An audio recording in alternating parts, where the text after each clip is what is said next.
ಎಲ್ಲರಿಗೂ ನಮಸ್ಕಾರ.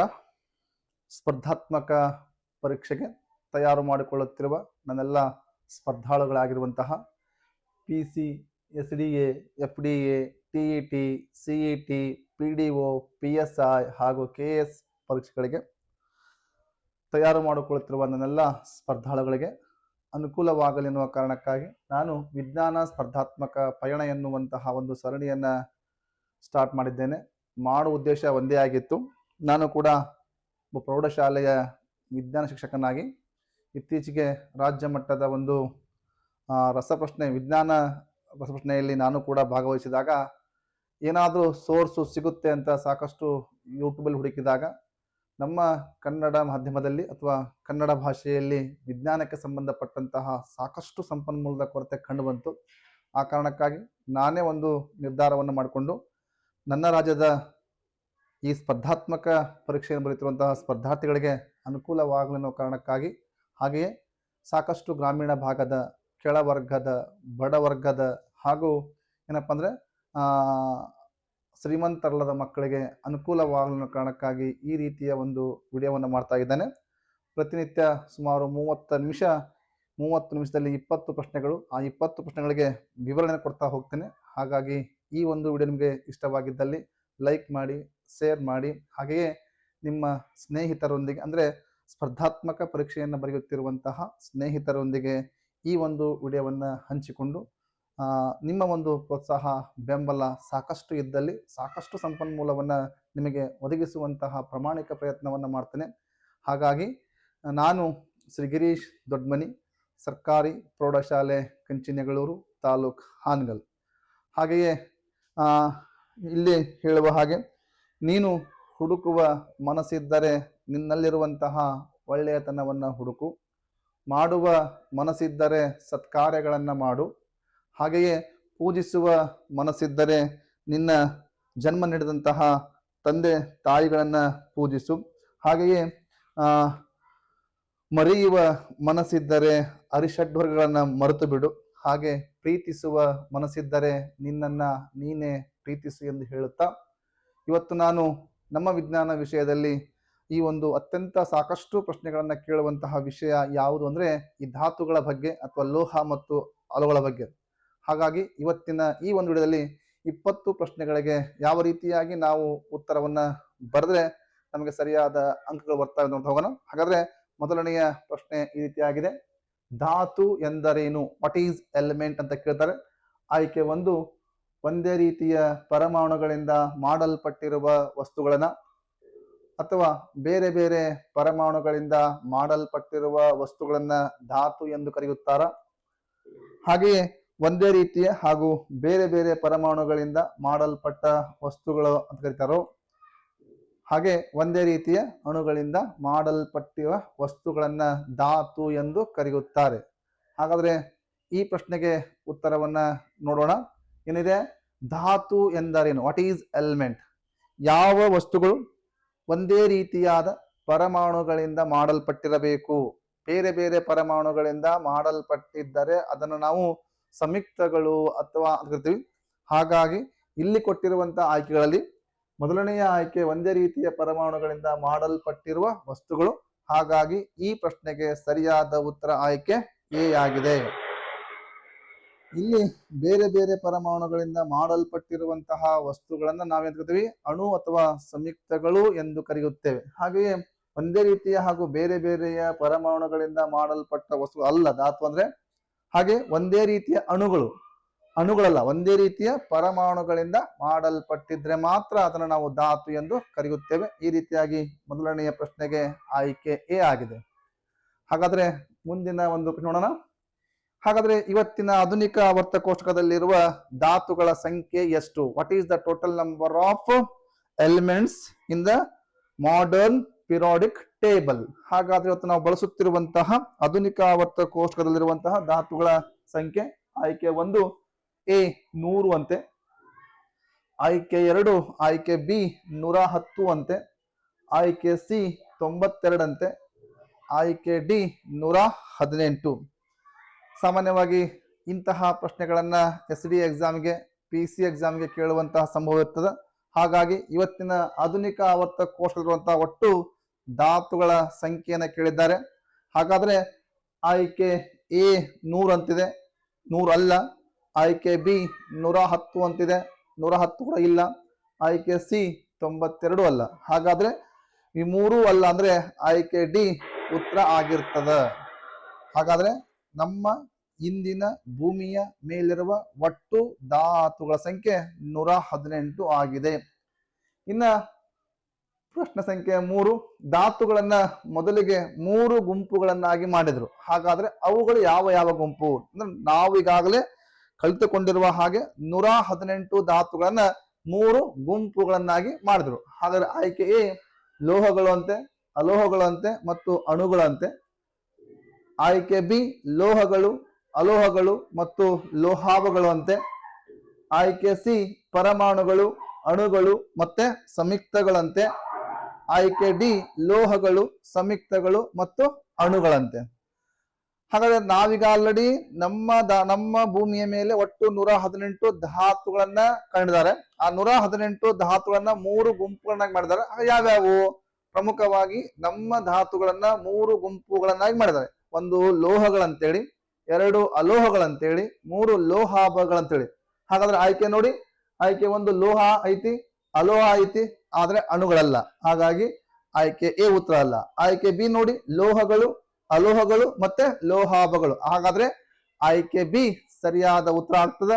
ಹಾಗೆ ಸಿ ಪರಮಾಣುಗಳು, ಅಣುಗಳು ಮತ್ತು ಸಂಯುಕ್ತಗಳಂತಿದೆ. ಹಾಗಾಗಿ ಇದು ಕೂಡ ಉತ್ತರ ಅಲ್ಲ. ಲೋಹಗಳು, ಸಂಯುಕ್ತಗಳು ಮತ್ತೆ ಅಣುಗಳಂತಿದೆ. ಹಾಗಾಗಿ ಈ ಪ್ರಶ್ನೆಗೆ ಸರಿಯಾದ ಉತ್ತರ ಲೋಹಗಳು, ಅಲೋಹಗಳು ಮತ್ತು ಲೋಹಾಭಗಳು. In English metals, non metals and metalloids ಎಂದು ಕರೆಯುತ್ತೇವೆ. ಇನ್ನ ಪ್ರಶ್ನೆ ಸಂಖ್ಯೆ 4, ಧಾತುವಿನ ಅತ್ಯಂತ ಚಿಕ್ಕ ಕಣಕ್ಕೆ ಏನೆಂದು ಕರೆಯುತ್ತಾರೆ? ಧಾತುವಿನ ಅತ್ಯಂತ ಚಿಕ್ಕ ಕಣವನ್ನು, smallest particle of N element is called what ಅಂತ ಕೇಳಿದಾರೆ. ಆಯ್ಕೆ ಎ ಅಣು ಅಂತ ಕೇಳಿದ್ದಾರೆ. ಆಯ್ಕೆ ಬಿ ಸಂಯುಕ್ತ ಅಂತ ಇದೆ. ಆಯ್ಕೆ ಸಿ ಪರಮಾಣು ಅಂತ ಇದೆ. ಆಯ್ಕೆ ಡಿ ಮಿಶ್ರಣ. In English molecule, compound, atom and mixture. ನಮ್ಗೆಲ್ಲ ಗೊತ್ತಿದೆ. ಧಾತುವಿನ ಅತ್ಯಂತ ಚಿಕ್ಕ ಕಣಕ್ಕೆ ನಾವು ಪರಮಾಣು ಎಂದು ಕರೆಯುತ್ತೇವೆ. ಅಣು ಅಂದ್ರೆ ಒಂದೇ ರೀತಿಯ ಪರಮಾಣುಗಳಿಂದ ಮಾಡಲ್ಪಟ್ಟಿರುವಂತಹ ಪರಮಾಣುಗಳ ಗುಂಪಿಗೆ ಅಣು ಅಂತೀವಿ. ಸಂಯುಕ್ತ ಅಂದ್ರೆ ಬೇರೆ ಬೇರೆ ಪರಮಾಣುಗಳಿಂದ ಮಾಡಲ್ಪಟ್ಟಿರುವಂತಹ ಅಣುಗಳನ್ನ ಸಂಯುಕ್ತ ಎಂದು ಕರಿತೀವಿ. ಮಿಶ್ರಣಗಳನ್ನ 2 ವಸ್ತುಗಳು ಯಾವುದೇ ಅನುಪಾತದಲ್ಲಿ ಸೇರಿಕೊಂಡಿದ್ರೆ ಅದಕ್ಕೆ ನಾವು ಮಿಶ್ರಣ ಕರಿತೀವಿ. ಹಾಗಾಗಿ ಧಾತುವಿನ ಅತ್ಯಂತ ಚಿಕ್ಕ ಕಣ ಯಾವುದು ಅಂದ್ರೆ ಪರಮಾಣು ಎಂದು ಹೇಳುತ್ತೇವೆ. ಇಷ್ಟು ಪ್ರಶ್ನೆ ಸಂಖ್ಯೆ 4ಕ್ಕೆ ಸಂಬಂಧಪಟ್ಟಂತಹ ವಿವರಣೆ. ಮುಂದಿನ ಪ್ರಶ್ನೆ 5, ಆಧುನಿಕ ಆವರ್ತ ಕೋಷ್ಟಕದಲ್ಲಿರುವ ಲೋಹಗಳ ಸಂಖ್ಯೆ.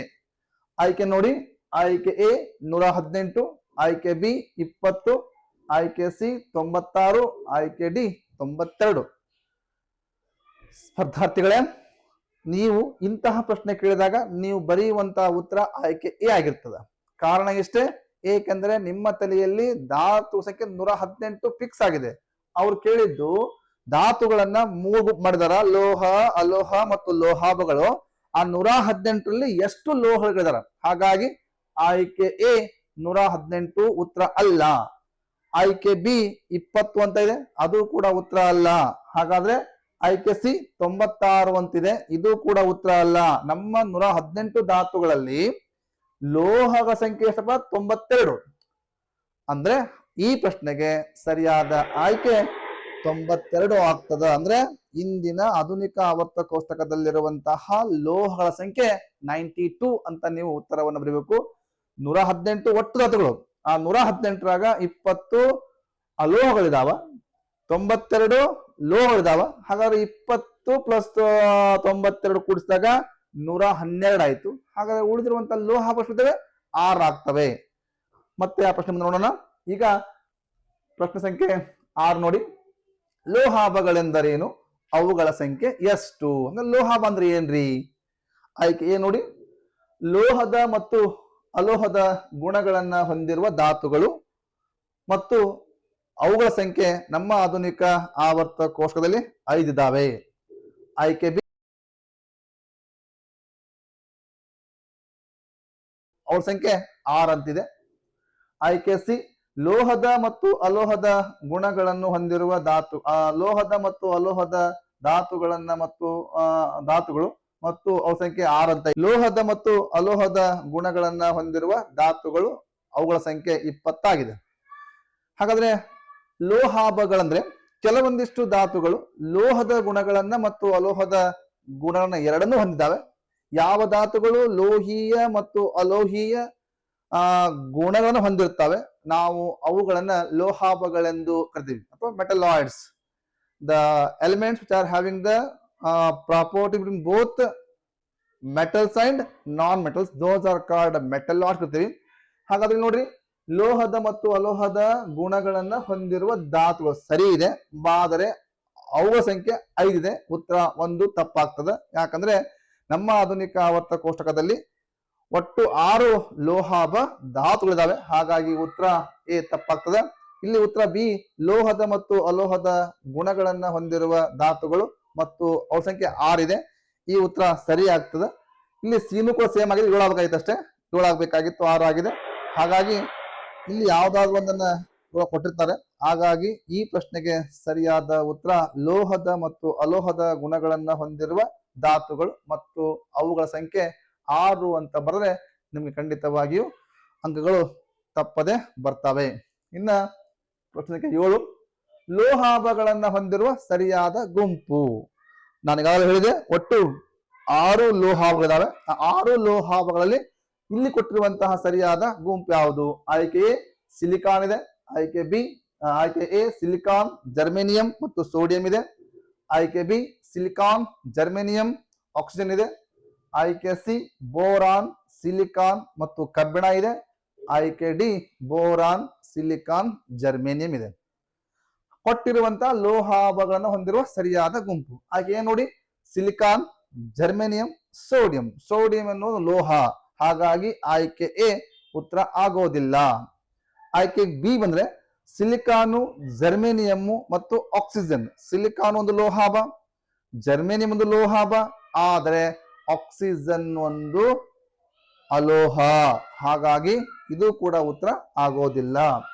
ಹಾಗೆ ಆಯ್ಕೆ ಸಿ ನೋಡಿ, ಬೋರಾನ್ ಒಂದು ಲೋಹಾಭ, ಸಿಲಿಕಾನ್ ಒಂದು ಲೋಹಾಭ ಮತ್ತು ಕಬ್ಬಿಣ ಇದೆ, ಕಬ್ಬಿಣ ಒಂದು ಲೋಹ, ಹಾಗಾಗಿ ಆಯ್ಕೆ ಸಿನು ಕೂಡ ಉತ್ತರ ಆಗೋದಿಲ್ಲ. ಈ 3 ಉತ್ತರ ಆಗಿಲ್ಲ ಅಂದ್ರೆ ಆಯ್ಕೆ ಡಿ ಸರಿಯಾಗಿರ್ತದೆ. ಹಾಗಾಗಿ ಬೋರಾನ್, ಸಿಲಿಕಾನ್, ಜರ್ಮೇನಿಯಂ, ಅಂಟಿಮನಿ ಇವೆಲ್ಲ ಏನಪ್ಪಾ ಅಂದ್ರೆ ಲೋಹಾಭಗಳಿಗೆ ಉದಾಹರಣೆ. ಓಕೆ, ಹಾಗಾಗಿ ಈ ಪ್ರಶ್ನೆಗೆ ಸರಿಯಾದ ಉತ್ತರ ಆಯ್ಕೆ ಡಿ ಬೋರಾನ್, ಸಿಲಿಕಾನ್ ಮತ್ತು ಜರ್ಮೇನಿಯಂ ಆಗಬೇಕಾಗಿದೆ. ಇನ್ನ ಪ್ರಶ್ನೆ ಸಂಖ್ಯೆ 8, ಈ ಧಾತುವಿನ ಸಂಕೇತವಾಗಿದೆ. ಎಜಿ ಅನ್ನೋದು, ಎಜಿ ಈ ಧಾತುವಿನ ಸಂಕೇತವಾಗಿದೆ. ಆಯ್ಕೆ ಎ ಅರ್ಜೆಂಟಮ್, ಆಯ್ಕೆ ಬಿ ಚಿನ್ನ, ಆಯ್ಕೆ ಸಿ ಬೆಳ್ಳಿ, ಆಯ್ಕೆ ಡಿ ಆರ್ಗನ್. ಅಂದ್ರೆ ಎಜಿ ಎನ್ನುವಂತಹ ಸಂಕೇತ ಯಾವ ಧಾತುವಿನ ಸಂಕೇತವಾಗಿದೆ? ಅರ್ಜೆಂಟಮ್ ಎನ್ನುವುದು ಇದು ಲ್ಯಾಟಿನ್ ಭಾಷೆಯಾಗಿದೆ. ಈ ಲ್ಯಾಟಿನ್ ಭಾಷೆಯಾಗಿದೆ, ಹಾಗಾಗಿ ಎಜಿ ಅನ್ನೋದು ಅರ್ಜೆಂಟಮ್ ಯಾವುದೇ ಧಾತು ಇಲ್ಲ, ಹಾಗಾಗಿ ಆಯ್ಕೆ ಎ ಅಲ್ವಾ. ಆಯ್ಕೆ ಬಿ ಚಿನ್ನ, ಚಿನ್ನದ ಸಂಕೇತ ಎಯು ಆಗಿದೆ, ಹಾಗಾಗಿ ಚಿನ್ನನು ಕೂಡ ಈ ಪ್ರಶ್ನೆಗೆ ಸರಿಯಾದ ಉತ್ತರ ಆಗೋದಿಲ್ಲ. ಬೆಳ್ಳಿಯ ಸಂಕೇತ ಎಜಿ. ಸಿಲ್ವರ್, ಸಿಲ್ವರ್ ಆಗಿದ್ರೆ ಎಸ್ ಬರಿಬೇಕಾಗಿತ್ತಲ್ಲ, ಅದಕ್ಕೆ ಎಜಿ ಯಾಕಂತ ಬರ್ದ್ರಪ್ಪ ಅಂದ್ರ ಆ ಬೆಳ್ಳಿಯನ್ನ ಅಥವಾ ಸಿಲ್ವರ್ ಅನ್ನ ಲ್ಯಾಟಿನ್ ಭಾಷೆಯಲ್ಲಿ ಅರ್ಜೆಂಟಮ್ ಅಂತೀವಿ. ಹಾಗಾಗಿ ನಾವೇನ್ ಮಾಡೇವಿ, ಕೆಲವೊಂದಿಷ್ಟು ಧಾತುವಿನ ಸಂಕೇತಗಳನ್ನ ಲ್ಯಾಟಿನ್ ಭಾಷೆಯಲ್ಲಿ ಕೂಡ ಅವುಗಳನ್ನ ಹೆಸರನ್ನ ಇಟ್ಟಿದ್ದೇವೆ. ಹಾಗಾಗಿ ಎಜಿ ಅನ್ನುವುದು ಈ ಬೆಳ್ಳಿಯ ಧಾತುವಿನ ಸಂಕೇತವಾಗಿದೆ. ಹಾಗೆಯೇ ಆರ್ಗನ್ ಸಂಕೇತ AR ಆಗಿದೆ. ಹಾಗಾಗಿ ಈ ಪ್ರಶ್ನೆಗೆ ಸರಿಯಾದ ಉತ್ತರ ಆಯ್ಕೆ ಸಿ ಬೆಳ್ಳಿ ಆಗ್ತದ. ಹಾಗೆಯೇ ಪ್ರಶ್ನೆ ಸಂಖ್ಯೆ 9, ಟಂಗ್ಸ್ಟನ್ ಎಂಬ ಧಾತುವಿನ ಸಂಕೇತ ಏನು ಅಂತ ಕೇಳಿದಾರೆ. ಟಂಗ್ಸ್ಟನ್ನು ಸಾಮಾನ್ಯವಾಗಿ ಹಿಂದಿನ ದಿನಗಳಲ್ಲಿ ಈ ಒಂದು ದೀಪಗಳಲ್ಲಿ ಅಂದ್ರೆ ಹೆಚ್ಚು ಉಷ್ಣವನ್ನ ಕೊಡುವಂತಹ ದೀಪಗಳಿದ್ದು, ಅವು ಒಳಗಡೆ ಒಂದು ತೆಳುವಾದ ತಂತಿ ಇತ್ತು. ಆ ತೆಳುವಾದ ತಂತಿನೇ ಈ ಟಂಗ್ಸ್ಟನ್ ತಂತಿ ಆಗಿತ್ತು. ಟಂಗ್ಸ್ಟನ್ ತಂತಿಯ ಸಂಕೇತ ಕೇಳಿದಾರ. ಆಪ್ಷನ್ ಎ ಡಬ್ಲ್ಯೂ ಅಂತೆ, ಆಪ್ಷನ್ ಬಿ ಟಿ ಅಂತೆ, ಆಪ್ಷನ್ ಸಿ TG ಅಂತೆ, ಆಪ್ಷನ್ ಡಿ TS ಅಂತೆ. ಸಾಮಾನ್ಯವಾಗಿ ಇಂತಹ ಪ್ರಶ್ನೆ ಕೇಳಿದಾಗ ನಮ್ಮ ಸ್ಪರ್ಧಾರ್ಥಿಗಳು ಟಂಗ್ಸ್ಟನ್ TG ಅಂತ ಉತ್ತರ ಬರೀತಾರೆ. ಆದ್ರೆ ಇದೊಂದು ವಿಶೇಷವಾಗಿರುವಂತಹ ಧಾತುವಾಗಿದ್ದು ಇದು ಹೆಚ್ಚು ಕರಗುವ ಬಿಂದುವನ್ನ ಹೊಂದಿದೆ. ಇದರ ಕರಗುವ ಬಿಂದು ಸುಮಾರು 3380 ಡಿಗ್ರಿ ಸೆಲ್ಸಿಯಸ್ ತಾಪದಲ್ಲಿ ಕರಗುವುದರಿಂದ ಇದನ್ನ ಹಿಂದೆಲ್ಲ ಈ ಕ್ಯಾಂಡಸೆಂಟ್ ಬಲ್ಬ್ ಬಂದಿದ್ವು, ದೀಪಗಳಲ್ಲಿ ಇದನ್ನ ಬಳಸ್ತಾ ಇದ್ದಾರೆ. ಇವು ಕೂಡ ಇದಾವೆ. ಅವು ಅಂದ್ರೆ ನಾವು ಹೆಚ್ಚು ಬಳಕೆ ಮಾಡೋದಿಲ್ಲ, ಏಕೆಂದರೆ ಅವುಗಳ ಒಂದು ವಿದ್ಯುತ್ ಸಾಮರ್ಥ್ಯ ತುಂಬಾ ಏನಪ್ಪ ಕಡಿಮೆ ಇದೆ. ಆ ಕಾರಣಕ್ಕಾಗಿ ನಾವು ಬಳಸ್ತಾ ಇಲ್ಲ. ಹಾಗಾಗಿ ಈ ಟಂಗ್ಸ್ಟನ್ ಎಂಬ ಧಾತು ಸಂಕೇತ W. ಅಂದ್ರೆ ಈ ಪ್ರಶ್ನೆಗೆ ಆಯ್ಕೆ A W ಆಗಿದೆ. ಅದನ್ನ ಯಾಕೆ ಹಂಗೆ ಕರೆದ್ರೂಪ ಅಂತಂದ್ರೆ ಈ ಒಂದು ಟಂಗ್ಸ್ಟನ್ ಅನ್ನ ಉದ್ಧರಣೆ ಮಾಡ್ಲಿಕ್ಕೆ ಅಂದ್ರೆ ಪಡಿಲಿಕ್ಕೆ ನಾವು ಉಲ್ಫ್ರಿನಾ ಎನ್ನುವಂತ WOLPRIN ಉಲ್ಫ್ರಿನ್ ಎನ್ನುವಂತಹ ಒಂದು ಅದಿರದು. ಆ ಅದಿರಿಂದ ಈ ಒಂದು ಲೋಹವನ್ನ ಅಥವಾ ಈ ಒಂದು ಧಾತುವನ್ನ ಉದ್ಧರಣೆ ಮಾಡ್ತೀವಿ. ಆ ಕಾರಣಕ್ಕಾಗಿ ಅದಕ್ಕೆ W ಎನ್ನುವಂತಹ ಒಂದು ಸಂಕೇತವನ್ನ ಕೊಡಲಾಗಿದೆ. ಇದು ಕನ್ಫ್ಯೂಸ್ ಆಗ್ತದೆ. ಹಾಗಾಗಿ ಟಂಗ್ಸ್ಟನ್ ಅದು ಸಂಕೇತ ಕ್ಯಾಪಿಟಲ್ W ಆಗಿದೆ.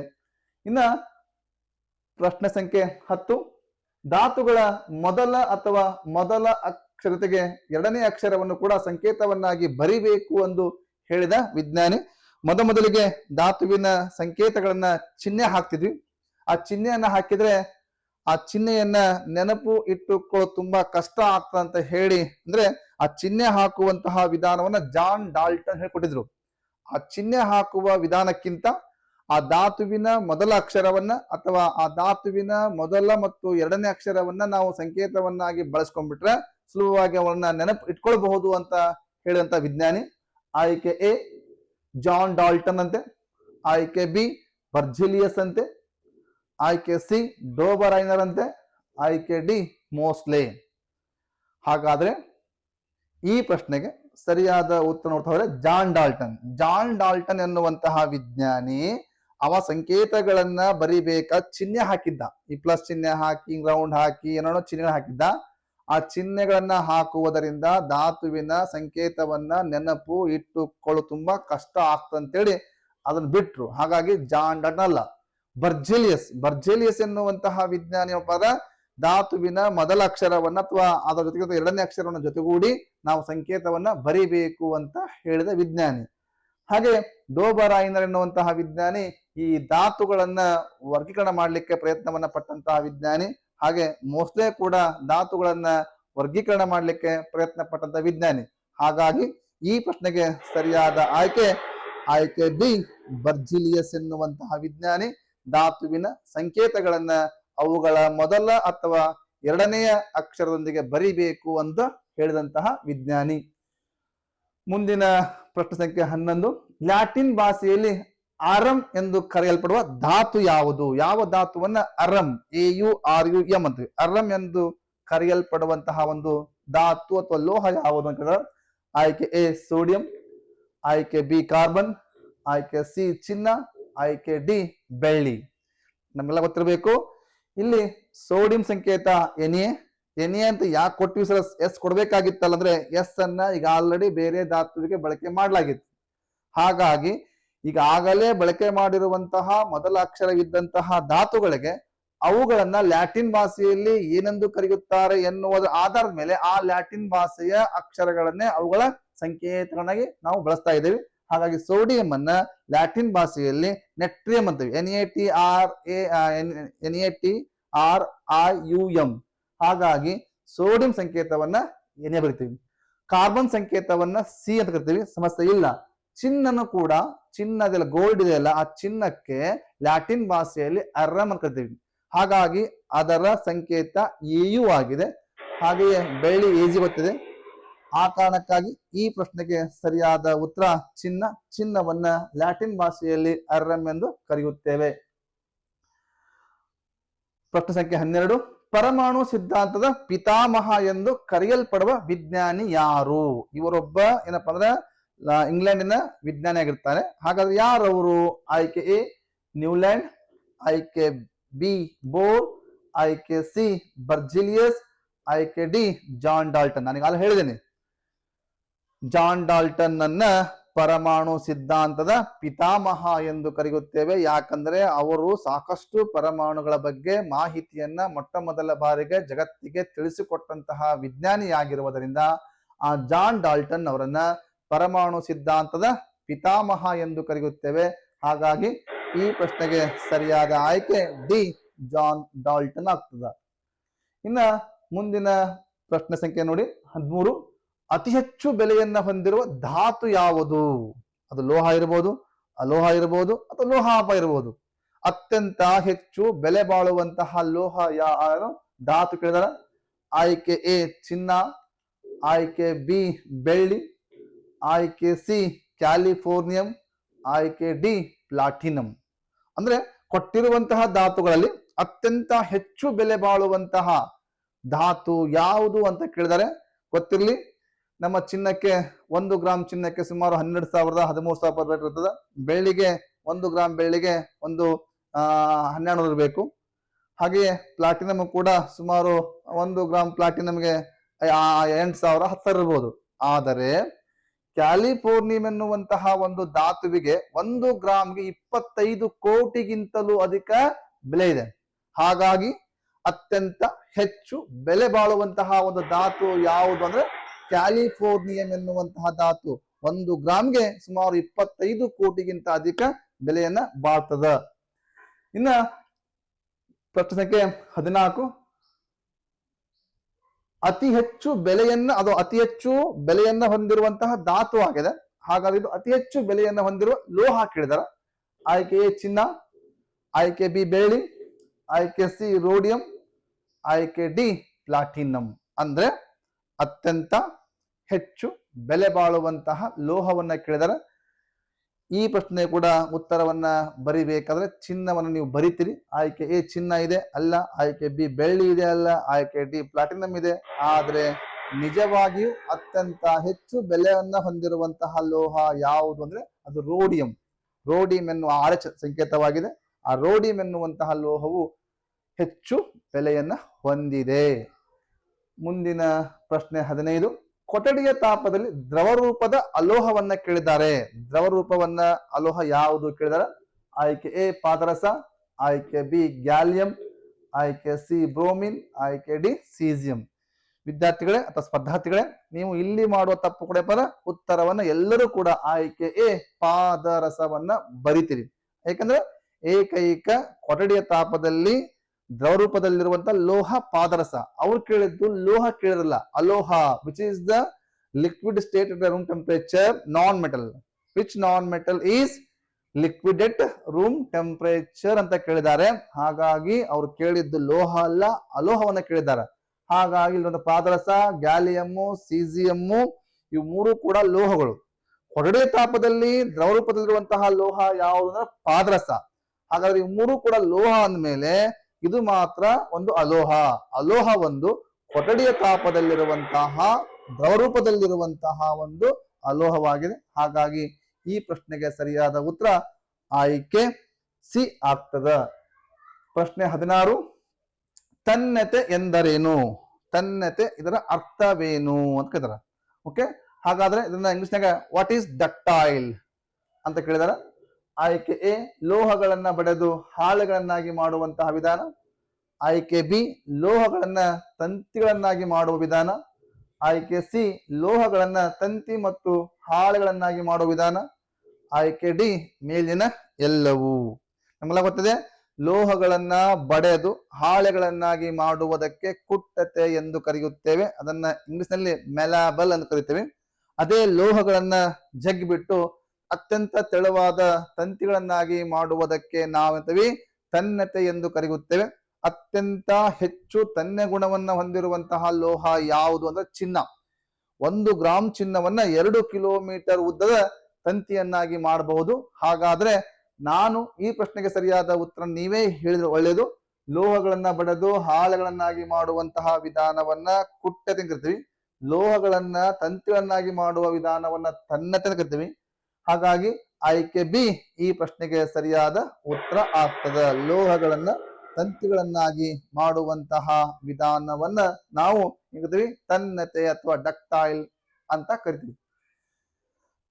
ಇನ್ನ ಪ್ರಶ್ನೆ ಸಂಖ್ಯೆ 16, ಕೊಠಡಿಯ ತಾಪದಲ್ಲಿ ದ್ರವ ರೂಪದಲ್ಲಿರುವಂತಹ ಲೋಹ ಇದೆ. ಆಯ್ಕೆ ಎ ಪಾದರಸ, ಆಯ್ಕೆ ಬಿ ಗ್ಯಾಲಿಯಂ, ಆಯ್ಕೆ ಸಿ ಬ್ರೋಮಿನ್, ಆಯ್ಕೆ ಡಿ ಸೀಸಿಯಂ. ನಾವು ಹೇಳಿದೆ ಕೊಠಡಿಯ ತಾಪದಲ್ಲಿ ದ್ರವ ರೂಪದಲ್ಲಿರುವಂತಹ ಏಕೈಕ ಒಂದು ಲೋಹ ಯಾವುದು ಅಂದ್ರೆ ಪಾದರಸ. ಸಾಮಾನ್ಯವಾಗಿ ನಾವು ತಾಪವನ್ನ ಅಳಿಲಿಕ್ಕೆ ಬಳಸುವಂತಹ ತಾಪಮಾಪಕದಲ್ಲಿ ಈ ಒಂದು ದ್ರವ ರೂಪದ ಲೋಹವನ್ನ ಬಳಸ್ತಾರೆ, ಅದೇ ಪಾದರಸ. ಇದರ ಸಂಕೇತ Hg ಆಗಿರ್ತದೆ. ಹಾಗಾಗಿ ಈ ಪ್ರಶ್ನೆಗೆ ಸರಿಯಾದ ಉತ್ತರ ಪಾದರಸ. ಇದೊಂದು ವಿಷವಾಗಿರುವಂತಹ ಲೋಹವಾಗಿದೆ. ಈ ವಿಷವಾಗಿರುವಂತಹ ಲೋಹವನ್ನ ಪ್ರಾಣಿಗಳು ಅಥವಾ ಮನುಷ್ಯರು ಸೇವಿಸಿದಾಗ ಮಿನಿ ಮಾಟ ಎನ್ನುವಂತ ಕಾಯಿಲೆ ಕೂಡ ಬರ್ತದೆ. ಹಾಗಾಗಿ ಈ ಪ್ರಶ್ನೆಗೆ ಸರಿಯಾದ ಉತ್ತರ ಆಯ್ಕೆ ಎ ಪಾದರಸ ಆಗಿದೆ. ಮುಂದಿನ ಪ್ರಶ್ನೆ 18, ಸೀಮೆ ಎಣ್ಣೆಯಲ್ಲಿ ಸಂಗ್ರಹಿಸುವ 2 ಲೋಹಗಳನ್ನು ಕೇಳಿದರೆ. ಆಯ್ಕೆ ಎ ಪಾದರಸ ಮತ್ತು ಸೋಡಿಯಂ ಅಂತೆ, ಆಯ್ಕೆ ಬಿ ಗ್ಯಾಲಿಯಂ ಮತ್ತು ಪೊಟ್ಯಾಸಿಯಂ ಅಂತೆ, ಆಯ್ಕೆ ಸಿ ಬ್ರೋಮಿನ್ ಮತ್ತು ಸೋಡಿಯಂ ಅಂತೆ, ಆಯ್ಕೆ ಡಿ ಪೊಟ್ಯಾಸಿಯಂ ಮತ್ತು ಸೋಡಿಯಂ ಅಂತೆ. ಸಾಮಾನ್ಯವಾಗಿ ಕೆಲವೊಂದಿಷ್ಟು ಲೋಹಗಳು ಹೆಚ್ಚು ಕ್ರಿಯಾಶೀಲವಾಗಿರುವುದರಿಂದ ಅವು ವೇಗವಾಗಿ ಗಾಳಿಯೊಂದಿಗೆ ವರ್ತಿಸಿಬಿಟ್ಟು ತಮ್ಮ ಹೊಳಪನ್ನ, ತಮ್ಮ ಗುಣವನ್ನ ಕಳೆದುಕೊಂಡು ಈ ಒಂದು ಯಾವುದೇ ಸಂಯುಕ್ತಗಳಾಗಿ ಬದಲಾಗ್ತವೆ. ಹಾಗಾಗಿ ಈ ಲೋಹಗಳು, ಯಾವ ಲೋಹ ಅತ್ಯಂತ ಹೆಚ್ಚು ಕ್ರಿಯಾಶೀಲವಾಗಿರ್ತವೆ ಆ ಲೋಹಗಳನ್ನ ಸೀಮೆ ಎಣ್ಣೆಯಲ್ಲಿ ಅಥವಾ ಗ್ಲಿಸರಿನ್ ನಲ್ಲಿ ಸಂಗ್ರಹಣೆ ಮಾಡ್ತಾರೆ. ಆ ರೀತಿಯಾಗಿ ಸಂಗ್ರಹಣೆ ಮಾಡುವಂತಹ ಲೋಹಗಳು ಯಾವುವು? ಆಯ್ಕೆಯೇ ಪಾದರಸ ಮತ್ತು ಸೋಡಿಯಂ. ಸಾಮಾನ್ಯವಾಗಿ ಪಾದರಸ ಅತ್ಯಂತ ಕಡಿಮೆ ಕ್ರಿಯಾಕಾರತ್ವ ಹೊಂದಿದೆ. ಹಾಗಾಗಿ ಪಾದರಸವನ್ನ ಸೀಮೆ ಎಣ್ಣೆಯಲ್ಲಿ ಸಂಗ್ರಹ ಮಾಡಂಗಿಲ್ಲ. ಸೋಡಿಯಂ ಅತ್ಯಂತ ಹೆಚ್ಚು ಕ್ರಿಯಾಶೀಲವಾಗಿರುವಂತಹ ಲೋಹ, ಆದ್ರೆ ಪಾದರಸ ಅಲ್ಲ. ಹಾಗಾಗಿ ಆಯ್ಕೆ ಎ ಉತ್ತರ ಆಗೋದಿಲ್ಲ. 2, ಗ್ಯಾಲಿಯಂ ಮತ್ತು ಪೊಟ್ಯಾಸಿಯಂ. ಇಲ್ಲಿ ಗ್ಯಾಲಿಯಂ ಕೂಡ ಇದರ ಕರಗುವ ಬಿಂದು ತುಂಬಾ ಕಡಿಮೆ ಇದೆ, ಹಾಗಂತೇಳಿ ಇದು ಕೂಡ ಅತ್ಯಂತ ಹೆಚ್ಚು ಕ್ರಿಯಾಶೀಲವಾಗಿರುವಂತಹ ಲೋಹ ಅಲ್ಲ. ಆದ್ರೆ ಪೊಟ್ಯಾಸಿಯಂ ಎನ್ನುವಂತ ಲೋಹ ಅತ್ಯಂತ ಹೆಚ್ಚು ಕ್ರಿಯಾಶೀಲವಾಗಿದೆ, ಅದನ್ನು ಕೂಡ ಸೀಮೆ ಎಣ್ಣೆಯಲ್ಲಿ ಸಂಗ್ರಹ ಮಾಡ್ತಾರೆ. ಹಾಗಾಗಿ ಆಯ್ಕೆ ಬಿ ಕೂಡ ಉತ್ತರ ಆಗಂಗಿಲ್ಲ. ಪೊಟ್ಯಾಸಿಯಂ ಓದು ಗ್ಯಾಲಿಯಂ ಅಲ್ಲ, ಸೋಡಿಯಂ ಓದು ಪಾದರಸ ಅಲ್ಲ. ಆಯ್ಕೆ ಸಿ ಬ್ರೋಮಿನ್ ಮತ್ತು ಸೋಡಿಯಂ ಅಂತೆ. ಬ್ರೋಮಿನ್ ಒಂದು ಅಲೋಹವಾಗಿದೆ, ಅವ್ರು ಕೇಳಿದ ಲೋಹ ಕೇಳಿದಾರ, ಹಾಗಾಗಿ ಇದು ಅಲೋಹವಾಗಿರುವುದರಿಂದ ಉತ್ತರ ಸಿ ಕೂಡ ಆಗೋದಿಲ್ಲ. ಇವು 3 ಉತ್ತರ ಆಗದೇ ಇದ್ದಾಗ ಆಯ್ಕೆ ಡಿ ಉತ್ತರ ಆಗ್ಲೇಬೇಕು. ಹಾಗಾಗಿ ಪೊಟ್ಯಾಸಿಯಂ ಅಂದ್ರೆ ಅದರ ಸಂಕೇತ ಕೆ, ಸೋಡಿಯಂ ಸಂಕೇತ Na. ಈ ಪೊಟ್ಯಾಸಿಯಂ ಮತ್ತು ಸೋಡಿಯಂ ಎನ್ನುವಂತ ಲೋಹಗಳನ್ನ ಪ್ರಮುಖವಾಗಿ ಸೀಮೆ ಎಣ್ಣೆಯಲ್ಲಿ ಸಂಗ್ರಹ ಮಾಡುತ್ತಾರೆ. ಕಾರಣ ಅವುಗಳ ಕ್ರಿಯಾಕಾರತ್ವ ಅಥವಾ ಕ್ರಿಯಾಶೀಲತೆ ಅಥವಾ ರಿಯಾಕ್ಟಿವಿಟಿ ತುಂಬಾ ಹೆಚ್ಚಾಗಿರುವ ಕಾರಣಕ್ಕಾಗಿ ಇವುಗಳನ್ನ ಅಲ್ಲಿ ಸಂಗ್ರಹವನ್ನ ಮಾಡ್ತಾರೆ. ಇನ್ನ 19 ಪ್ರಶ್ನೆ, ಸಾಮಾನ್ಯ ಚಾಕುವಿನಿಂದ ಕತ್ತರಿಸಲ್ಪಡುವ ಲೋಹಗಳ ಗುಂಪು. ನಾವು ಸಾಮಾನ್ಯವಾಗಿ ಲೋಹಗಳು ಕಠಿಣವಾಗಿರುತ್ತವೆ, ಆದರೆ ಈ ಕಠಿಣತೆ ಒಂದು ಲೋಹದಿಂದ ಇನ್ನೊಂದು ಲೋಹಕ್ಕೆ ಭಿನ್ನವಾಗಿರ್ತದೆ. ಕೆಲವೊಂದಿಷ್ಟು ಲೋಹಗಳನ್ನ ನಾವು ತರಕಾರಿಗಳನ್ನ ಕತ್ತರಿಸಲಿಕ್ಕೆ ಬಳಸುವಂತಹ ಚಾಕುವಿನಿಂದ ಕೂಡ ಕತ್ತರಿಸಬಹುದು. ಅಂತಹ ಲೋಹಗಳು ಯಾವ ಹೇಳಿದಾರ? ಆಯ್ಕೆ ಎ ಸೋಡಿಯಂ, ಪೊಟ್ಯಾಸಿಯಂ ಮತ್ತು ಗ್ಯಾಲಿಯಂ ಅಂತೆ, ಆಯ್ಕೆ ಬಿ ಗ್ಯಾಲಿಯಂ, ಲಿಥಿಯಂ, ಪೊಟ್ಯಾಸಿಯಂ ಅಂತೆ, ಆಯ್ಕೆ ಸಿ ಸೋಡಿಯಂ, ಕ್ಯಾಲ್ಸಿಯಂ ಮತ್ತು ಸೋಡಿಯಂ ಅಂತೆ, ಆಯ್ಕೆ ಡಿ ಲಿಥಿಯಂ, ಸೋಡಿಯಂ, ಪೊಟ್ಯಾಸಿಯಂ. ಹಾಗಾದ್ರೆ ಆಯ್ಕೆ ಎ ನೋಡಿ, ಸೋಡಿಯಂ, ಪೊಟ್ಯಾಸಿಯಂ ಮತ್ತು ಗ್ಯಾಲಿಯಂ. ಸೋಡಿಯಂ ಮತ್ತೆ ಪೊಟ್ಯಾಸಿಯಂಗಳನ್ನ ಸಾಮಾನ್ಯವಾಗಿ ನಾವು ಚಾಕುವಿನಿಂದ ಕತ್ತರಿಸಬಹುದು, ಆದರೆ ಗ್ಯಾಲಿಯಂ ಅನ್ನ ಕತ್ತರಿಸಬಹುದಿಲ್ಲ. ಹಾಗಾಗಿ ಆಯ್ಕೆ ಎ ಉತ್ತರ ಅಲ್ಲ. ಆಯ್ಕೆ ಬಿ ಬಂದ್ರೆ ಗ್ಯಾಲಿಯಂ ಅಂತೆ, ಲಿಥಿಯಂ ಅಂತೆ, ಪೊಟ್ಯಾಸಿಯಂ ಅಂತೆ. ಗ್ಯಾಲಿಯಂ ಅನ್ನ ಚಾಕುವಿನಿಂದ ಕತ್ತರಿಸಬಲ್ಲ, ಬಟ್ ಲಿಥಿಯಂ ಅನ್ನ, ಪೊಟ್ಯಾಸಿಯಂ ಅನ್ನ ಕತ್ತರಿಸಬಹುದು. ಹಾಗಾಗಿ ಆಯ್ಕೆ ಬಿ ಕೂಡ ಉತ್ತರ ಆಗಂಗಿಲ್ಲ. ಆಯ್ಕೆ ಸಿ ನೋಡಿದ್ರೆ ಸೋಡಿಯಂ, ಕ್ಯಾಲ್ಸಿಯಂ ಮತ್ತೆ ಪೊಟ್ಯಾಸಿಯಂ ನೋಡಿ, ಸೋಡಿಯಂ ಮತ್ತೆ ಇದೆ, ಸೋಡಿಯಂ, ಕ್ಯಾಲ್ಸಿಯಂ ಮತ್ತೇನಪ್ಪ ಅಂದ್ರೆ ಸೋಡಿಯಂ ಇದೆ. ಸೋಡಿಯಂ ಬದಲಾಗಿ ಪೊಟ್ಯಾಸಿಯಂ ಆಗ್ಬೇಕಾಗಿತ್ತು. ಇಲ್ಲಿ ಸೋಡಿಯಂ ಅನ್ನ ಮತ್ತು ಪೊಟ್ಯಾಸಿಯಂ ಅನ್ನ ನಾವು ಏನ್ ಮಾಡ್ಬೋದು, ಚಾಕುವಿನಿಂದ ಕತ್ತರಿಸಬಹುದು, ಆದ್ರೆ ಕ್ಯಾಲ್ಸಿಯಂ ಅನ್ನ ಕತ್ತರಿಸಕ್ ಬರೋದಿಲ್ಲ. ಹಾಗಾಗಿ ಆಯ್ಕೆ ಸಿ ಕೂಡ ಉತ್ತರ ಆಗಿಲ್ಲ. ಹಾಗಾದ್ರೆ ಈ 3 ಉತ್ತರ ಅಲ್ಲ ಅಂದ್ಮೇಲೆ ಆಯ್ಕೆ ಡಿ ಲಿಥಿಯಂ, ಸೋಡಿಯಂ ಮತ್ತು ಪೊಟ್ಯಾಸಿಯಂ ಎನ್ನುವಂತಹ ಲೋಹಗಳನ್ನ ನಮ್ಮ ಮನೆಯಲ್ಲಿರುವಂತಹ ತರಕಾರಿಯನ್ನ ಕತ್ತರಿಸಿ ಬಳಸುವಂತಹ ಚಾಕುವಿನಿಂದ ಆ ಲೋಹಗಳನ್ನ ಕಟ್ ಮಾಡಬಹುದು ಅಥವಾ ಕತ್ತರಿಸಬಹುದು. ಇಷ್ಟು ಪ್ರಶ್ನೆ ಸಂಖ್ಯೆ 19. ಇನ್ನ ಈ ವಿಡಿಯೋದ ಕೊನೆಯ ಪ್ರಶ್ನೆ, ಅತಿ ಅಪಾಯಕಾರಿಯಾದ ಹಾಗೂ ಮಾನವನ ಆರೋಗ್ಯಕ್ಕೆ ಉಪಯೋಗವಿಲ್ಲದ ಲೋಹ ಯಾವುದು ಅಂತ ಕೇಳಿದಾರೆ.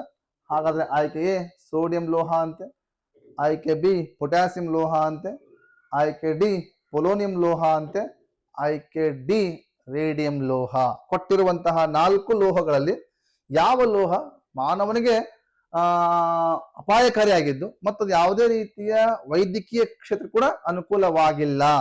ಸಾಮಾನ್ಯವಾಗಿ ಸೋಡಿಯಮ್ಮು ನಮಗೆ ತುಂಬಾ ಅನುಕೂಲವಾಗಿದೆ, ಪೊಟ್ಯಾಸಿಯಂ ಕೂಡ ತುಂಬಾ ಅನುಕೂಲವಾಗಿರುವಂತಹ ಲೋಹವಾಗಿದೆ. ಸಾಮಾನ್ಯವಾಗಿ ಪೊಟ್ಯಾಸಿಯಂ ನಾವು ಬೆಳೆಯುವಂತ ಬೆಳೆಗೆ ಬೇಕೇ ಬೇಕು. ಪೊಟ್ಯಾಸಿಯಂ NPK ಅಂತ ನಾವು ನೈಟ್ರೋಜನ್, ಫಾಸ್ಫರಸ್, ಪೊಟ್ಯಾಸಿಯಂ ಬೇಕು. ಹಾಗೆ ಸೋಡಿಯಂ ಕೂಡ ನಮಗೆ ತುಂಬಾ ಅವಶ್ಯಕವಾಗಿರುವಂತಹ ಲೋಹವಾಗಿದೆ. ಇನ್ನ ರೇಡಿಯಂ ಕೂಡ ಸಾಮಾನ್ಯವಾಗಿ ಕ್ಯಾನ್ಸರ್ ಚಿಕಿತ್ಸೆಯನ್ನ ಮಾಡಲಿಕ್ಕೆ ಬಳಸುವಂತ ಲೋಹವಾಗಿದೆ. ಹಾಗಾಗಿ ಈ ಪ್ರಶ್ನೆಗೆ ಸರಿಯಾದ ಉತ್ತರ ಪೊಲೋನಿಯಂ. ಪೊಲೋನಿಯಂ ಆಗಿ ಈ ಪ್ರಶ್ನೆಗೆ ಸರಿಯಾದ ಉತ್ತರ ಏನದು? ಪೊಲೋನಿಯಂನ ಲೋಹ. ಈ ಲೋಹ ಮಾನವನ ಕಲ್ಯಾಣಕ್ಕಾಗಿ ಯಾವುದೇ ರೀತಿಯ ಉಪಯೋಗವಾಗಿಲ್ಲ. ಆತ್ಮೀಯ ಸ್ಪರ್ಧಾರ್ಥಿಗಳೇ, ಇದು ನಾನು ಮಾಡುವಂತ ಮೊದಲನೆಯ ಒಂದು ವಿಡಿಯೋ ಆಗಿದೆ. ಕೆಲವೊಂದಿಷ್ಟು ಸಣ್ಣ ಪುಟ್ಟ ತಪ್ಪುಗಳು ಬಂದಾವೆ, ಅವುಗಳನ್ನ ಮುಂದಿನ ಒಂದು ವಿಡಿಯೋದಲ್ಲಿ ಸರಿಪಡಿಸಿಕೊಂಡು ಮತ್ತಷ್ಟು ಪರಿಣಾಮಕಾರಿಯಾಗಿ ವಿವರಣೆಯನ್ನು ಕೊಡುವಂತಹ ಪ್ರಯತ್ನವನ್ನ ಮಾಡ್ತೇನೆ. ಒಂದು ವೇಳೆ ಈ ವಿಡಿಯೋ ನಿಮಗೆ ಇಷ್ಟವಾಗಿದ್ದಲ್ಲಿ ಖಂಡಿತವಾಗಿ ಲೈಕ್ ಮಾಡಿ, ಶೇರ್ ಮಾಡಿ, ಹಾಗೆ ತಪ್ಪದೆ ಕಮೆಂಟ್ಸ್ ಅನ್ನ ಮಾಡುತ್ತಾ ನನ್ನ ಸೈನ್ಸ್ ಎಕ್ಸ್ಪೆರಿಮೆಂಟ್ ಬೈ ಗಿರೀಶ್ ಅನ್ನುವಂತಹ ಚಾನಲ್ಗೆ ತಾವೆಲ್ಲರೂ ಸಬ್ಸ್ಕ್ರೈಬರ್ ಆಗಿ ಅಂತ ಹೇಳುತ್ತಾ ಮತ್ತೊಮ್ಮೆ ತಮಗೆಲ್ಲರಿಗೂ ಶುಭರಾತ್ರಿ. Thank you one and all.